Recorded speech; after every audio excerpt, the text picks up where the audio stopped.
Hello, welcome to another video lecture series for differential calculus. So today's discussion would be on slope of a curve. This starting topic would cover our initial topics for or the preliminary topics for the process of differentiation. Okay, so to start off, we have the definition for a slope of a curve. We have a line that passes a curve C at only one point P is said to be the tangent line of C at P. Point P is known as the point of tangency. As illustrated here in the given illustration, following the definition, you have this curve here, which represents the curve of a given function. We have a curve C, and we have a straight line. We call this straight line a tangent line, following the definition that the tangent line touches the curve at only a single point, or at only one point at the location of point P. Now, if that is the case wherein a line touches only a single point on a curve, then we refer to this line as the tangent line, and we call point P as the point of tangency. Now, if in the case that a straight line touches 2 points on a curve, such as we have the same picture of the same curve, but this time the line touches 2 points, in this case point N and point M, then this is no longer referred to as the tangent line, but we call this the secant line.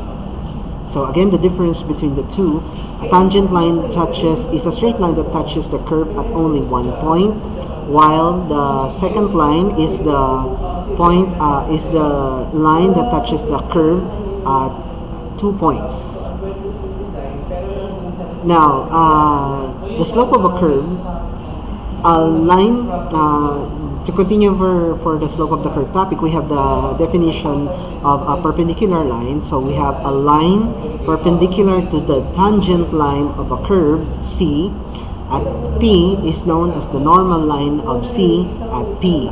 Now, what is referred to as a perpendicular line is that you have lines that are at right angles with respect to each other. So from our previous illustration of the curve and the tangent line, if we draw a perpendicular line with respect to the tangent line, just like what is illustrated here, then at 90 degrees, then we say that this line here, which is labeled K, is perpendicular to our line F. Remember from the previous illustration, this line here refers to the tangent line tangent to the curve, while the perpendicular line, in this case labeled as K, is perpendicular to the tangent line as previously presented. And we call this line K, we refer to this line K as the normal line. Now let's proceed with the definition of the slope. The slope of a curve C at point P is the slope of the tangent line of C at P. If you try to recall from your basic algebra, so let's try to illustrate that further, that the definition of a slope of a line is represented by this equation, the equation y is equal to mx plus b. So let us try to insert this in our document here behind. So you have y is equal to mx plus b. If you recall, this equation here, y is equal to mx plus b, is called the slope form of the line. So let's label that one slope form of the line.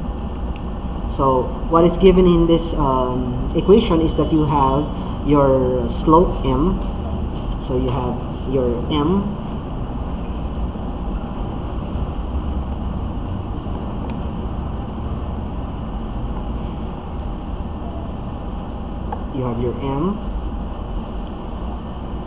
now also you have your b,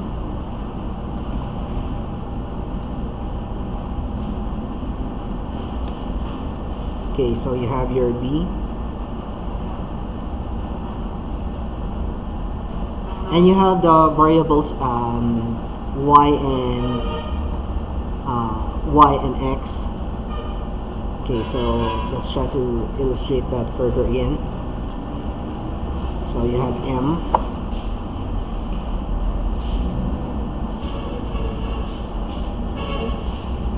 okay, so we refer to m as the slope of the line.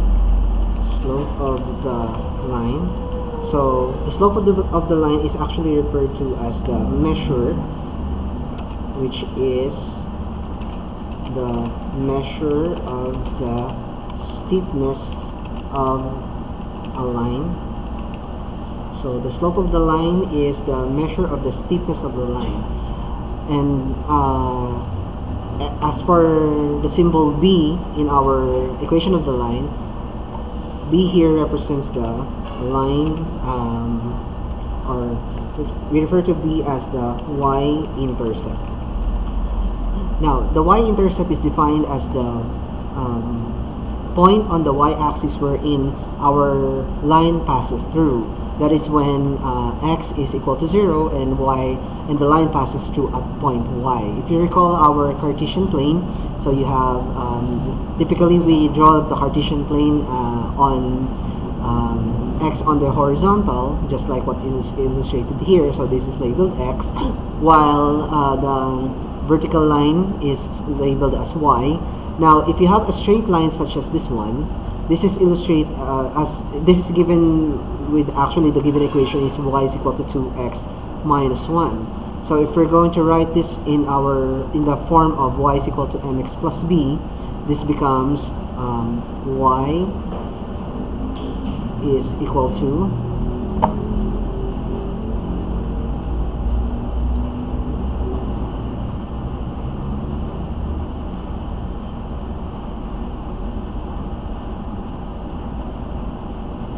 mx plus b.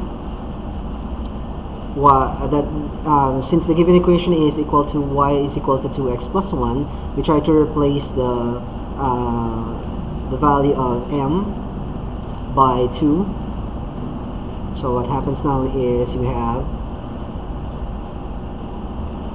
which means the position for m is the number 2, which is referred to as the slope of the line. So we say that the equation y is equal to 2x minus 1 has slope equal to 2, while our b, which is the y-intercept, is in the given equation y is equal to 2x minus 1 is actually negative 1. So replacing our b by negative 1, so that becomes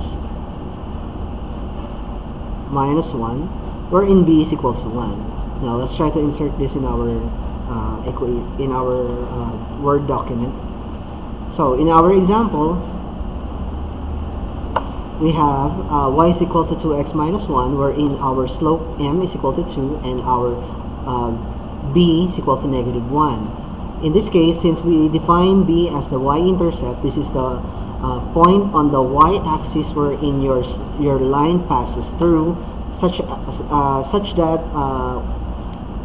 you have a value for y while the value for x is equal to 0. So if we try to take a look at the graph, so we can see that this line passes through the point negative 1, although it is not labeled here in the illustration, but based on the dimension of the graph, this is most likely is equal to negative 1. That is when the value of x is equal to 0. So the point on the y-axis wherein the line passes through is actually our y-intercept, while our 2 here refers to the steepness of the line or the slope of the line. The steepness of the line indicated by that number, that means that if you have a higher number for the slope, the steepness of the line becomes higher. So if you try to draw the line with a higher slope, it would somehow get a higher elevation closer to the vertical line. In the opposite, if you have a lower value for your slope, that means your line would be somewhat closer to the x-axis. Okay. Okay, so let's proceed now with the third slide. So we have the derivative of a function. Now we will be defining the derivative in terms of the slope of the line, but not in terms of the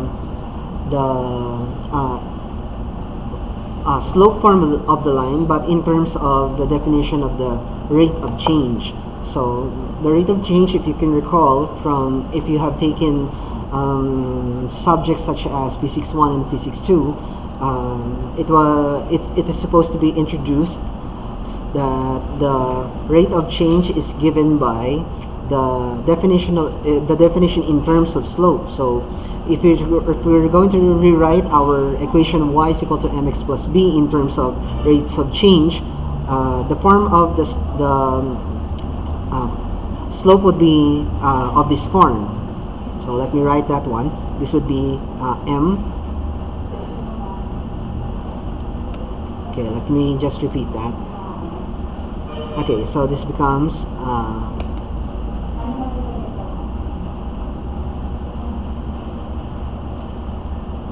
okay, so this would become m is equal to, this would be delta y over delta x, which is the same as saying as you have y minus y sub o all over x minus x sub o.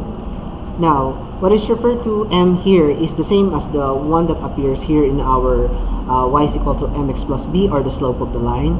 And you have delta y over delta x. The triangle here represents the, or we refer to this as the Greek letter delta, which represents change. So what is meant by delta y, it means that you have a change in y, and what is meant by delta x means this is a change in x. Now, typically what we mean by change is that we subtract two values or two instantaneous values for y. So in the case of delta y, so you have one particular instance of y minus an initial value of y. We usually take the change in a particular value by subtracting a later value minus an initial value. So the initial value here is labeled as y sub 0 or x sub 0 for x. Now a later value is the one that does not have any subscript. So if you get the difference between a particular value y minus an initial value, then we get the change in that instance of value. So in the case of delta y, you have y minus y sub o. Similarly, if you have delta x, that means we have x minus x sub o. A later value for x minus an initial value for x.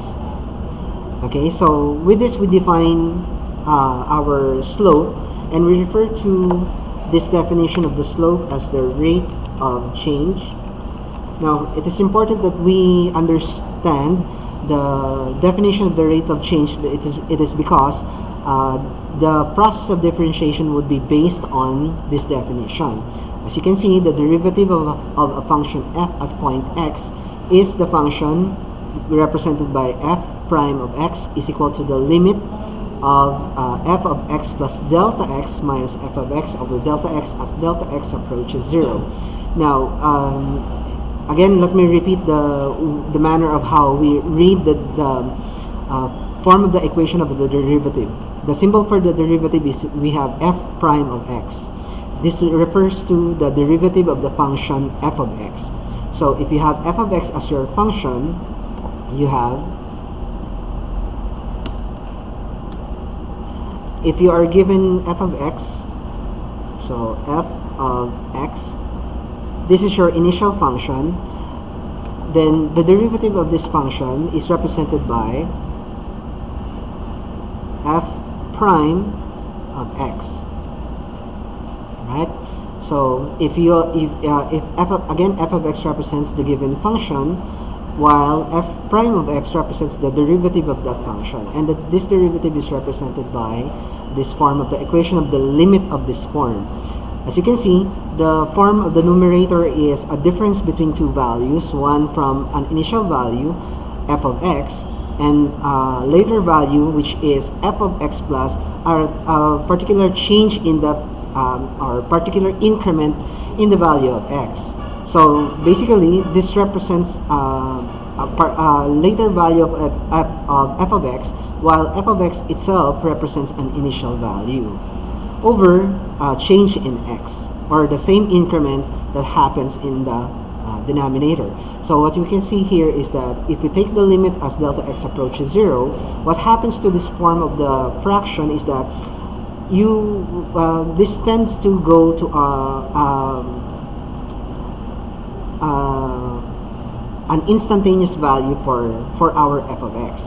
If you recall, in our definition of the slope, you have y minus y sub o over x minus x sub o.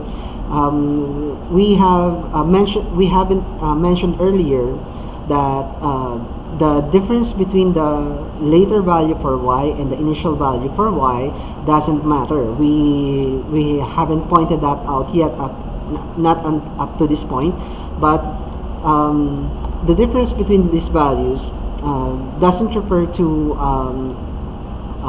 small values or large values for the difference between the two values, but what is meant by the delta x approaches 0 term here in our limit is that when delta x gets smaller and smaller, the difference between the numerator becomes instantaneous, meaning as we get the denominator closer and closer to 0, the value for the difference in the numerator becomes would refer to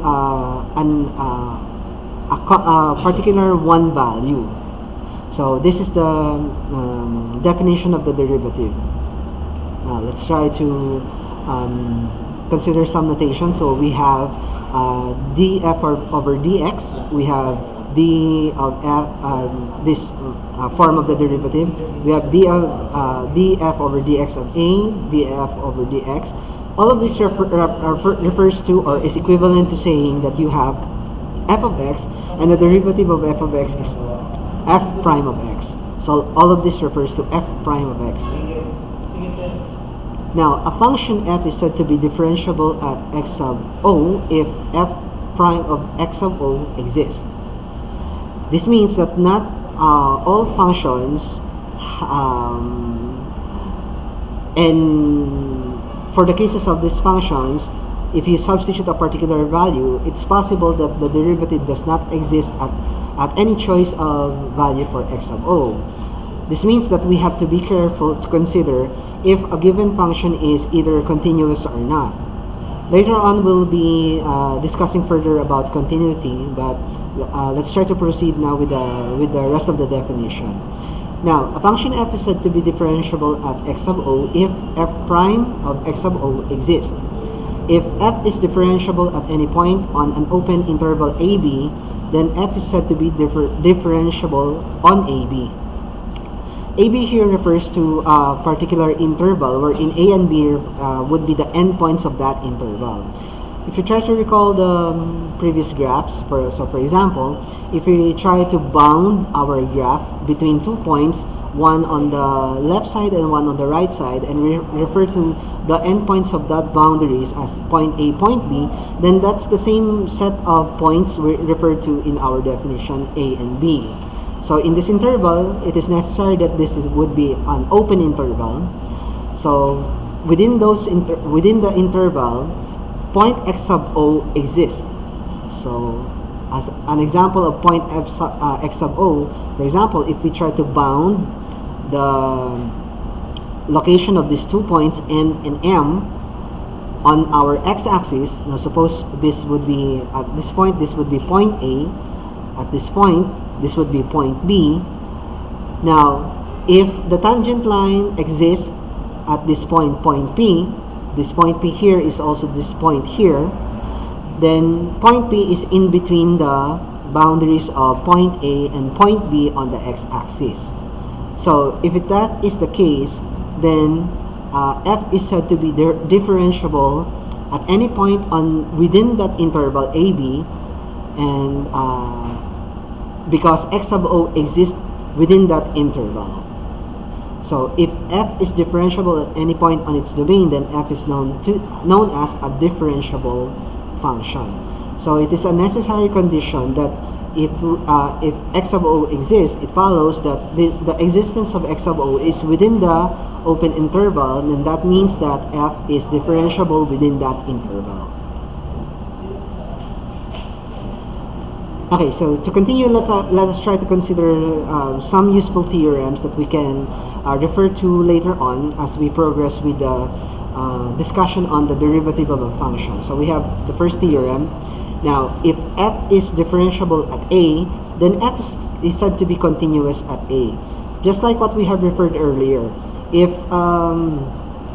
the open interval is defined, for example, in this location A and B, and point P is in between these 2 points within the interval along the curve, then it is said to be that point P point P exists within the interval of A sub O. That is what is meant by this theorem. If f is differentiable at that point A, then f is said to be continuous at A. Now, do not confuse the transition of letters. Letters are just arbitrary assignments of values. So, for example, if we refer to the points A and B within the interval, this point A here is not necessarily the same as the point A illustrated in this theorem.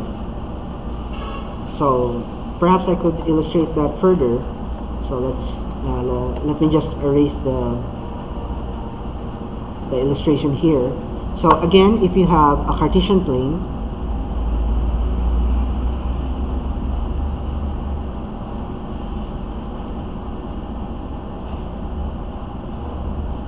okay, so this is your x, this is your y, and you have a curve,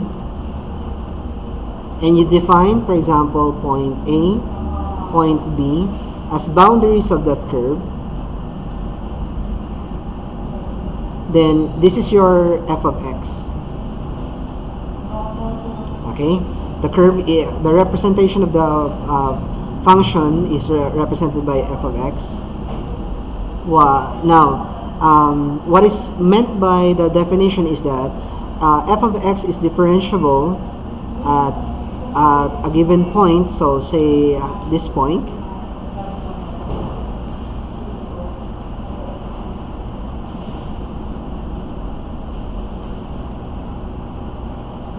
okay, so again, if f of x is said to be differentiable at a point, and it is necessary that this point would be located in between.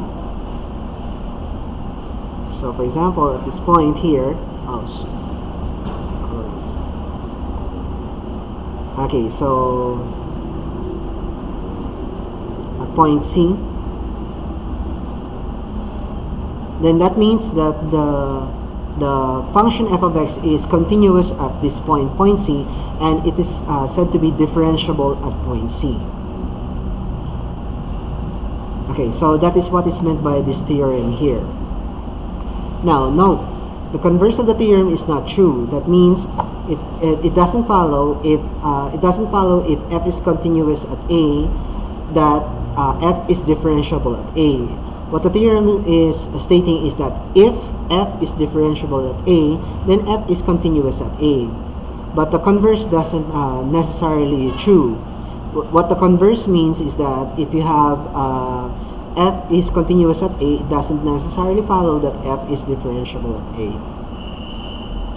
Okay, so hopefully we will be able to illustrate this point further as we progress in our discussion. Okay, so the derivative from the right of f at A, assuming that f is defined at A, is the limit.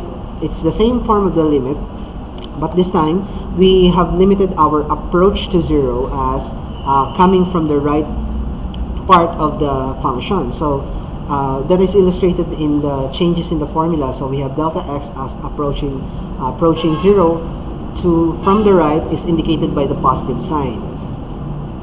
So in our illustration, That means if you have C at the middle between points A and B, what is meant by the right approach is that you approach this from the right. Okay, if that limit exists and f is continuous at point C, then f is differentiable at point C. Now, an approach to the left is that you have the same approach, but it would be towards, or it would be from the right, from the left. Okay, so approaching the point C. So that is what is meant by these two definitions here. So which means that the value for the derivative of a function can be approached either from the right location towards a particular value such as point C, or it could be approached from the left. Okay. If you recall from the definition of the limit, we have illustrated this point by using the table of values. You are given a particular equation and you try to substitute certain values for x as x approaches a particular value, then f of x approaches a certain value as well. And we refer to the value approached by f as the limit of the function. And this limit of the function is basically what is illustrated here.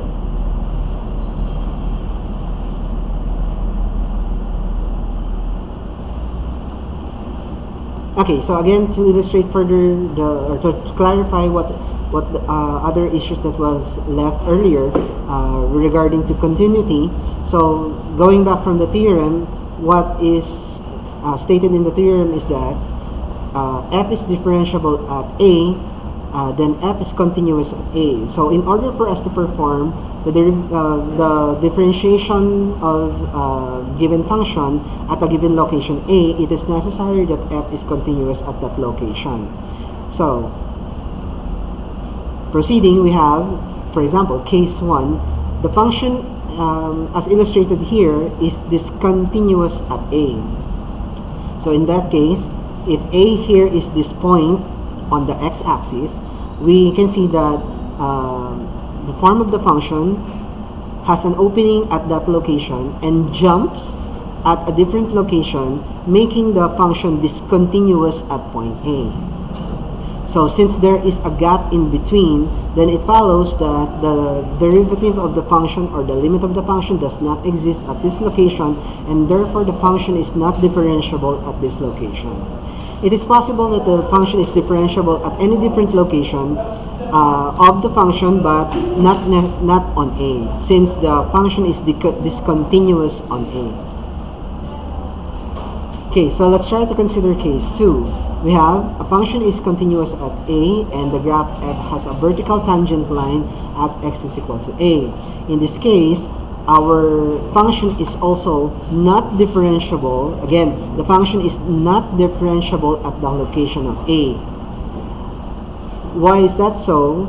It is because if you try to recall the definition of the slope of the line is defined as delta y over delta x. So if you have the same value for x, you have x minus x of o. In the case of a vertical line, you have the same value for x. So that means x minus x of o is equal to 0. And that means that the slope, in the definition of the slope, the denominator becomes 0, and that makes the definition of the slope undefined.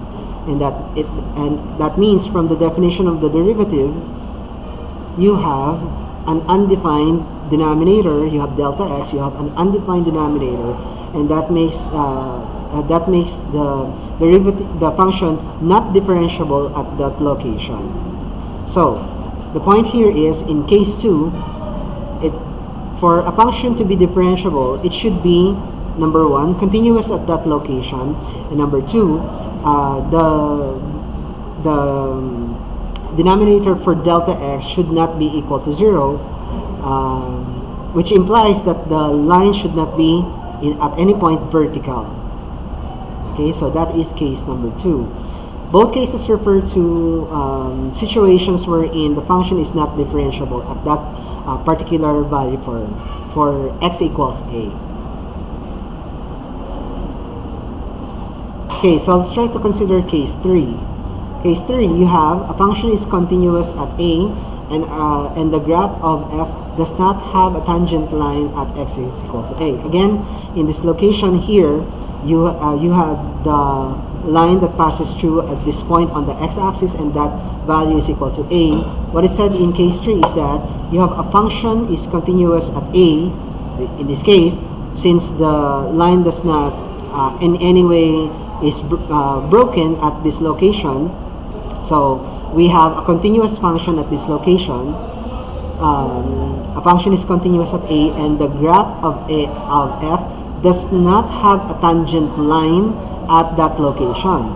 Again, what is defined by the tangent line is a line that touches the graph at a single location. Although it is illustrated here that indeed this line passes through a single point on our function, our graph of a function.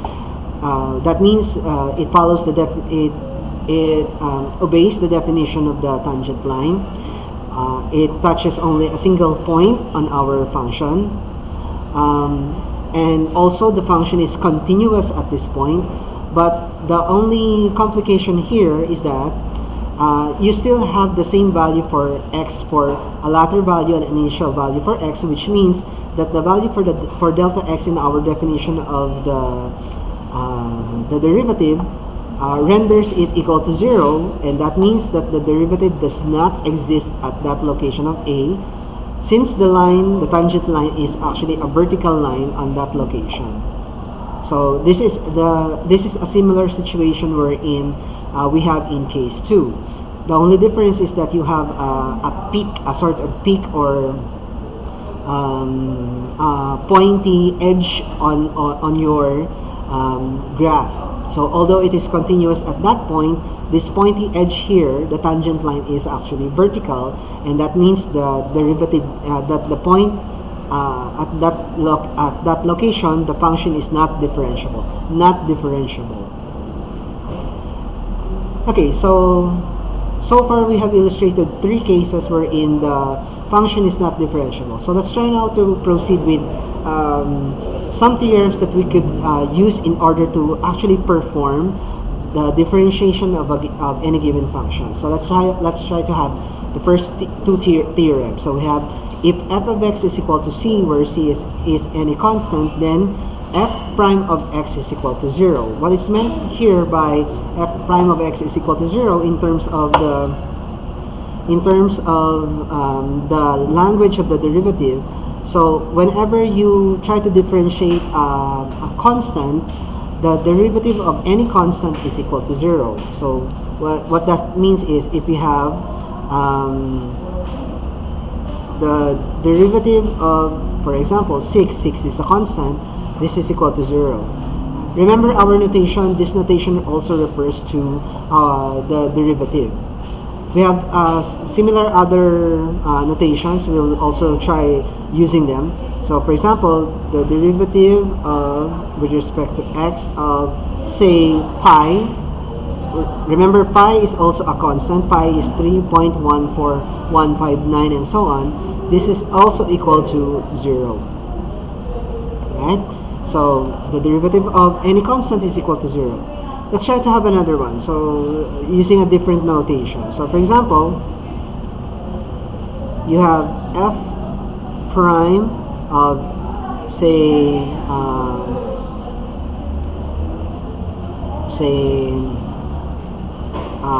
square root of 2. Now square root of 2 is a constant, then that means that the value of this derivative is also equal to 0. Okay, so again, the theorem simply says that if you have a constant and you are trying to get the differentiation process for that constant, then that renders the derivative equal to 0. Okay, next, we have the form of the function f of x is equal to x raised to n. So any variable raised to n where n is a positive number, then the form of the derivative would be n times x raised to n minus 1. We refer to this form of the derivative as the power formula. Okay, so let us try to summarize what these two theorems look like. So again, you have the first one. We have f prime of x is equal to 0 if x is a constant, is equal to c, or a constant. Okay, f is a constant.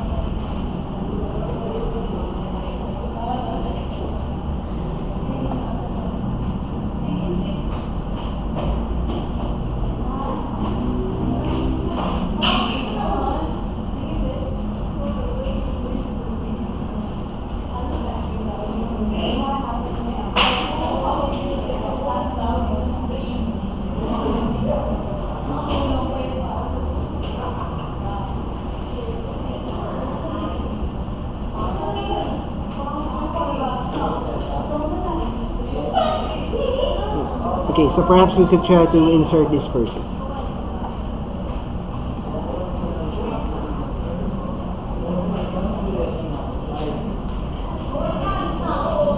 Okay, so f prime of x is equal to this is f of is equal to 0, is equal to 0. Well, f prime of c, f prime of c is equal to 0 where c is a constant, where c is a constant. Okay, so as for the second one is you have the form of the function. So if you have f of x is equal to of the form x raised to n. Okay, so then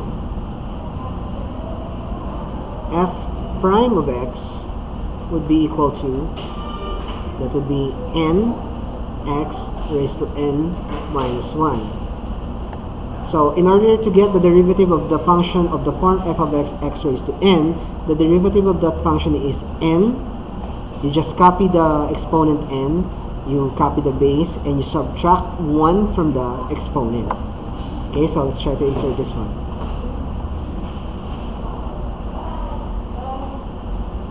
Okay, so for the next other theorem, so we have number 3.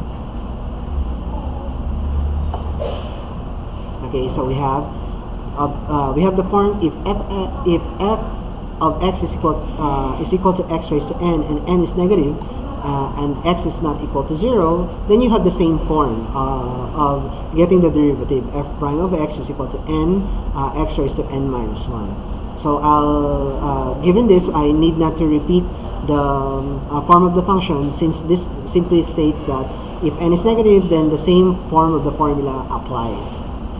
Now, if f of x is equal to c times g of x, where c is a constant and g of x is another function, then simply the derivative of the function f of x is simply equal to c times g prime of x. Then this means that if a function is being multiplied to g of x, you just again multiply that constant with the derivative of g of x. Okay, so let me try to write that one. So you have the form of the function. Okay, so let me just n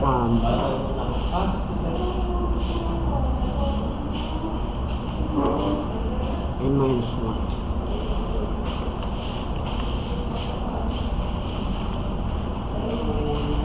Okay, so again, you have the form of the function f of x is equal to a constant multiplied by g of x. Then it follows that the derivative of this form would be f prime of x is equal to c times g prime of x. Okay?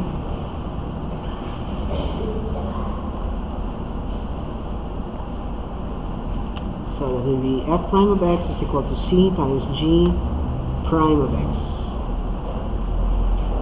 Okay, so later on we'll be considering several examples for these theorems. Okay, so let's just continue. Number 5.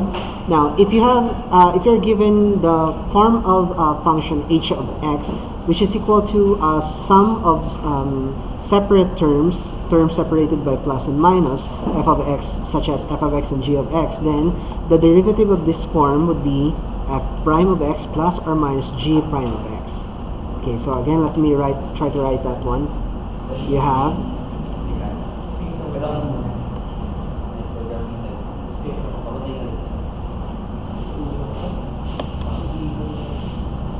okay, so you have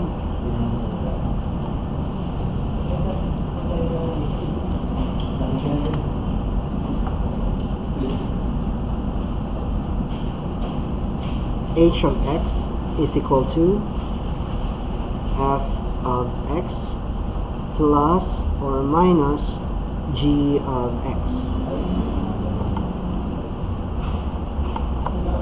Now the derivative of this function would be,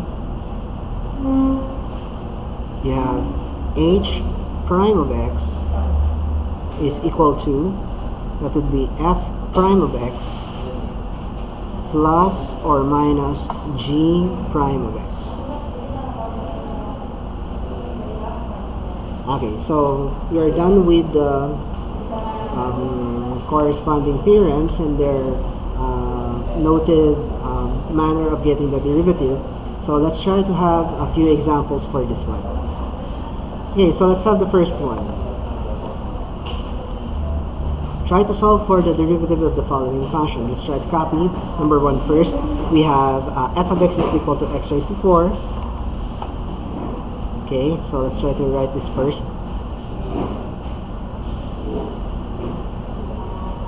Okay, so we have f of x is equal to x raised to 4 minus x squared and plus 1. Okay, so let's try to insert this as part of the examples.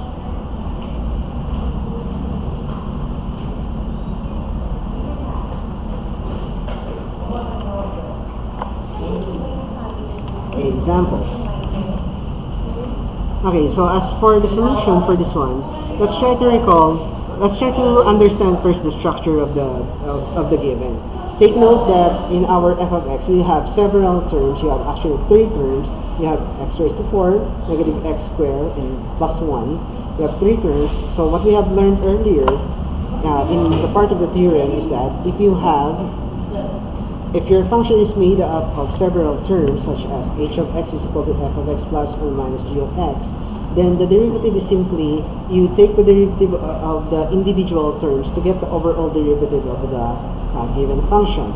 So, if you have x raised to 4 minus x squared plus 1, try to get the derivative individually of these terms, and that will comprise the derivative of f prime of x. The derivative f prime of x.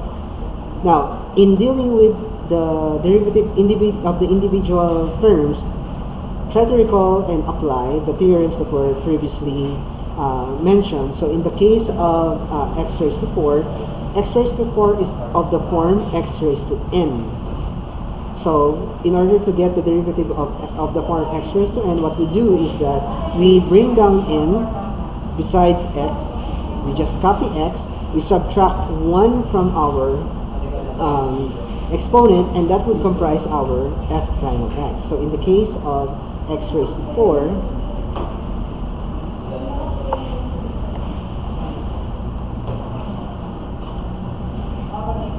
in the case of x raised to 4, the derivative of x raised to 4 would become, you write down n, you copy the base x, you subtract 1 from the exponent, and that this would comprise the derivative of x raised to 4. Okay, so perhaps we just continue with dealing with this one for the rest of the parts of the function. Now the second term is you have negative x squared. So in the case of our derivative, we have that would be minus 2 x raised to 2 minus 1 plus, now for the last part of the given function f of x, you have plus 1, and 1 is considered as a constant. Now the derivative of the constant, as mentioned earlier, is equal to 0. So at the end of the result for our derivative, you have a plus 0 at the end. So plus 0. Okay, so this would serve as our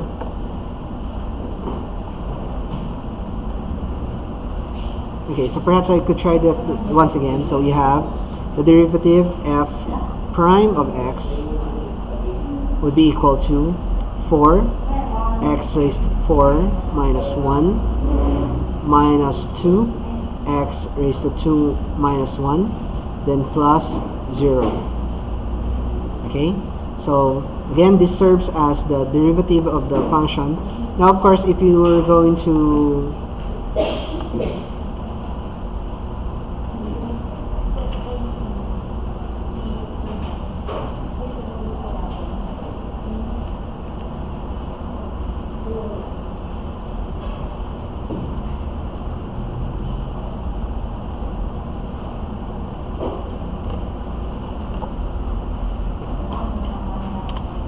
okay, so let me try that one more time. So we have f prime of x is equal to 4x raised to 4 minus 1 and minus 2x raised to 2 minus 1 plus 1.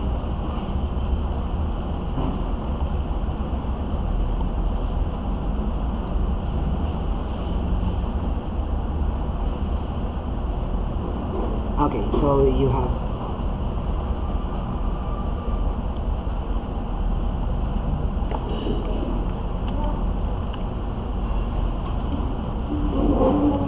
so you have f prime of x for 4x raised to 4 minus 1. You have negative 2x raised to 2 minus 1, then plus 0.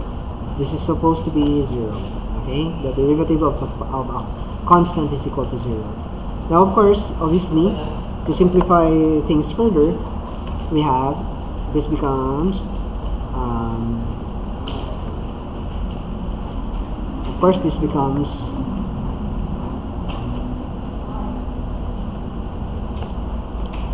4 minus 1 is equal to 3, and negative 2x raised to 2 minus 1 is 1, or simply, since that is only 1, we could simply replace everything with x, and then plus 0 becomes no more.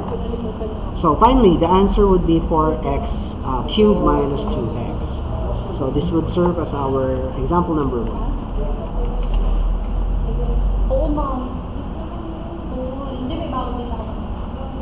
Okay, so let's have example number 2.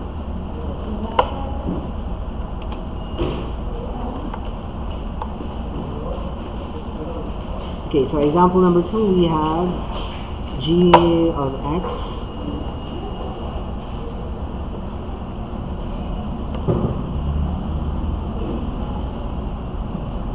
okay, so you have g of x is equal to 2x cubed minus x raised to negative 2.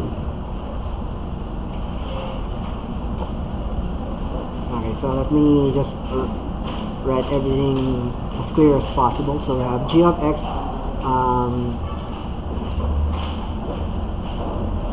is equal to 2x minus 2x cubed. This becomes minus x raised to negative 2. Okay, so let's try to insert this in our Word document. There.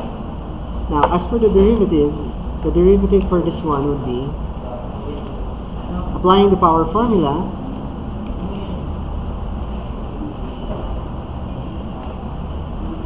We have,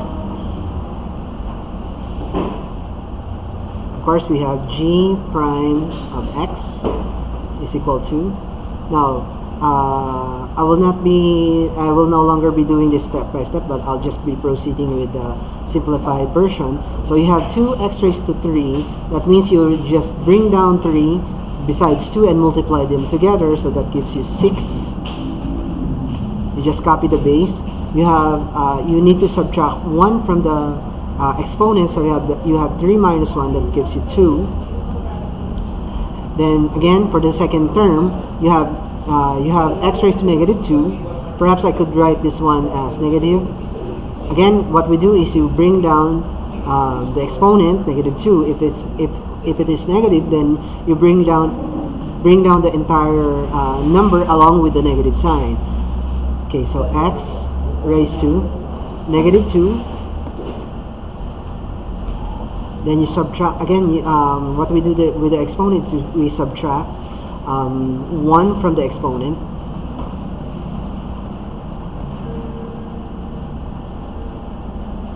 So this becomes minus 1. Alright, let's try to insert that. Okay, so you have g prime of x is equal to 6x squared. Now, of course, negative 2.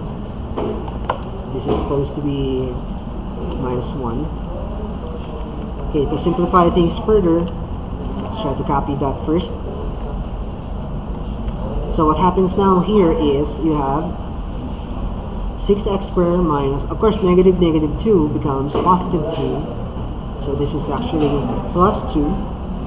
And x raised to negative 2, negative 1.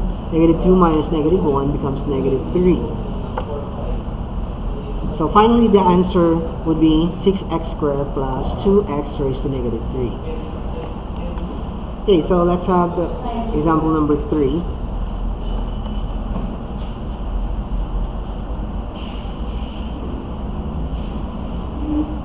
Okay, example number 3. We have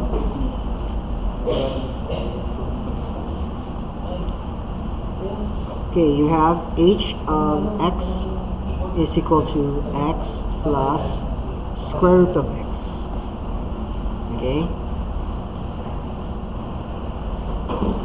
Okay, so let's try to insert that.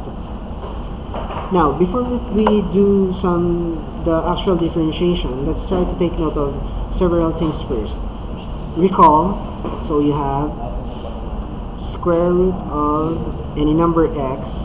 This is the same as saying as x raising x to 1/2. Right? Okay, so let's try to insert that. So recall that square root of x is actually x raised to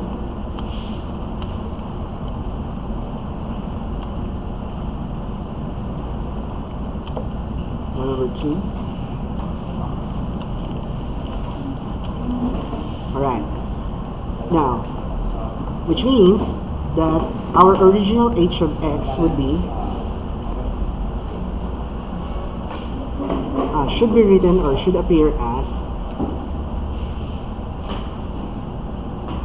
okay, so this becomes h of x is equal to x plus x raised to 1/2.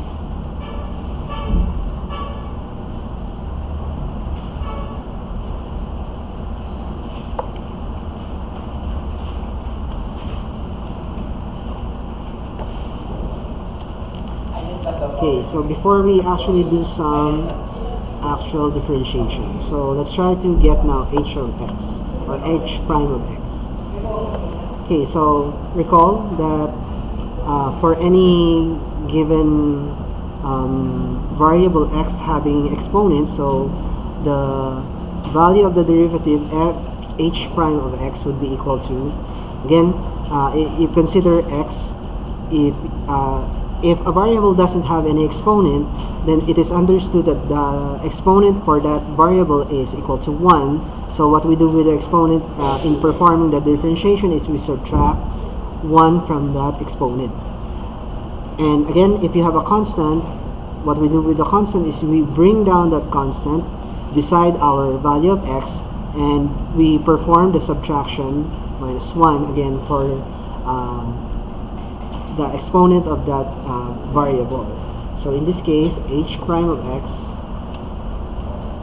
is equal to x raised to 1 minus 1 plus 1 half, bring down 1 half besides x, and subtract 1 from the given exponent. So we have 1 over 2 minus 1.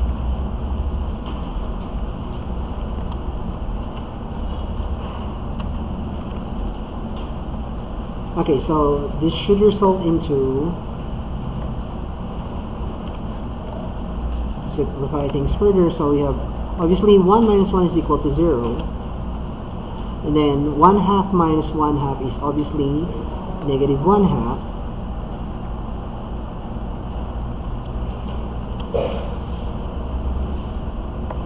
Now to further simplify this one, we have, of course, if you recall your basic algebra, any number raised to 0 renders that number equal to 1.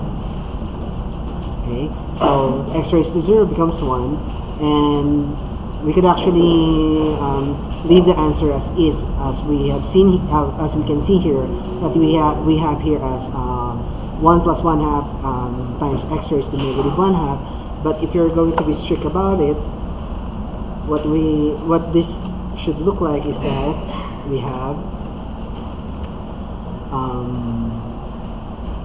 let's try to replace this one also.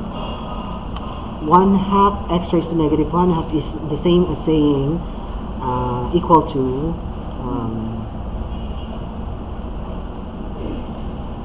okay, so this is the same as saying as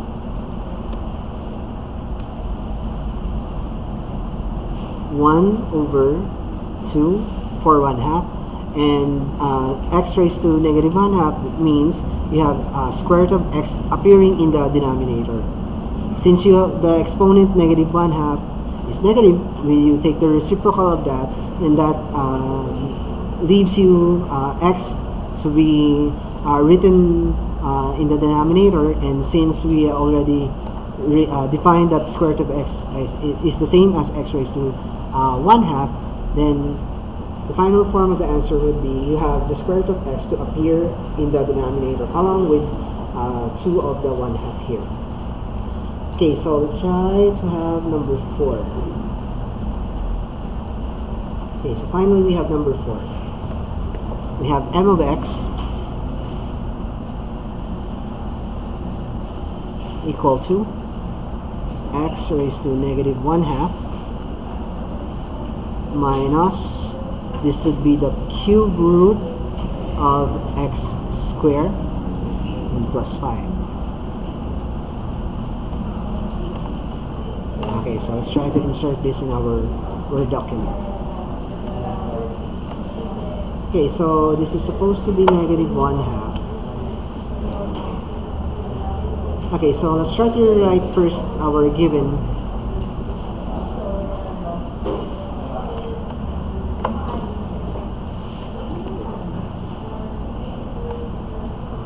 Okay, as for x, the cube root of x squared, this is the same as saying as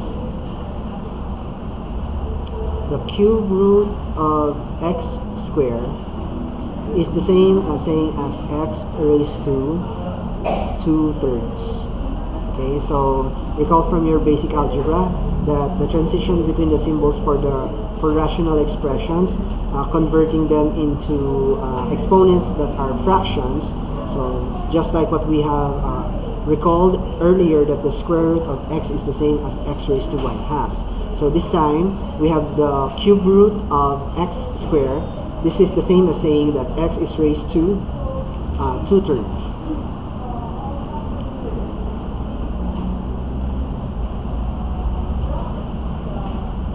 Okay, so this is x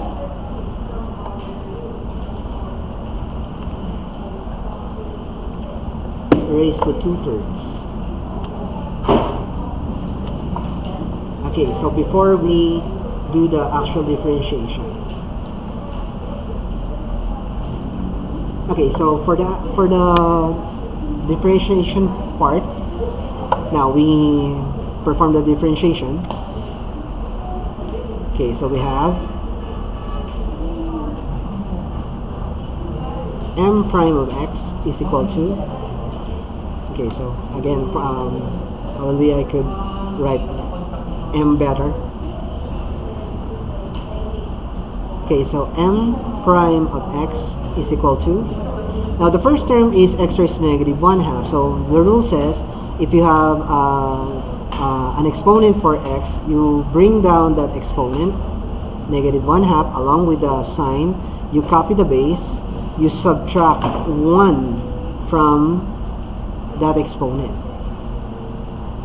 and minus, we just continue. You have 2/3 as the exponent for x in the second term, so you just bring that 1 down, copy x, subtract 1 from 2/3, then finally you have the last part as plus 5, and plus 5 is a constant. 5 is a constant, and the derivative of the constant is equal to 0. So that means the last part, actually, since this part is 0, we could either choose not to write the plus 0 anymore.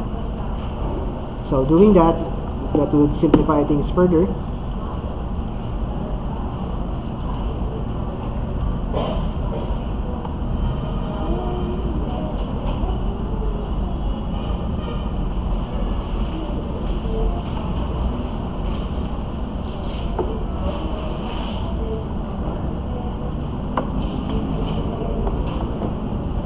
Okay, so let's try to do that again.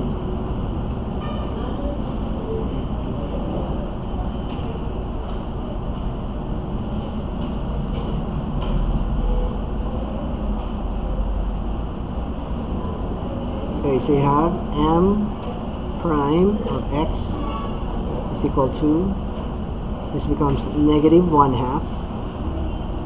You have x raised to negative 1/2 minus 1, then minus 2/3 x, that would be 2/3 minus 1, then plus 0. Alright.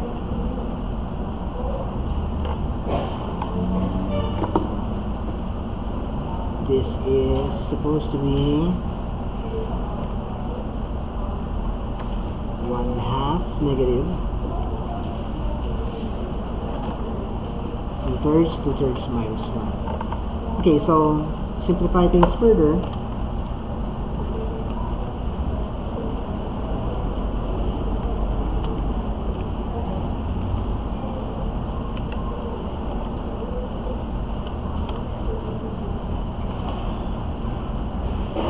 okay, so negative 1/2 minus 1, this is a difference between two fractions. This is the same as saying that we are adding 1/2 and 1 with a negative outside. So negative 1/2 minus 1 is actually negative 3/2. Okay, so negative 1/2 minus 1 is negative 3/2 minus 2/3 x raised to, well, 2/3 minus 1 is obviously negative 1/3. So that becomes negative 1/3 there. Okay, so perhaps we could end actually the solution from with this part. So since based on the given, we are not actually or we are actually allowed to write down our final answers in a form wherein you have negative exponents unless stated otherwise. Okay, so perhaps we could cut the discussion at this point. So for the next topic discussion, we'll have several theorems to be discussed, and we will be trying to perform the differentiation process for composite functions. That would be for the next video topic.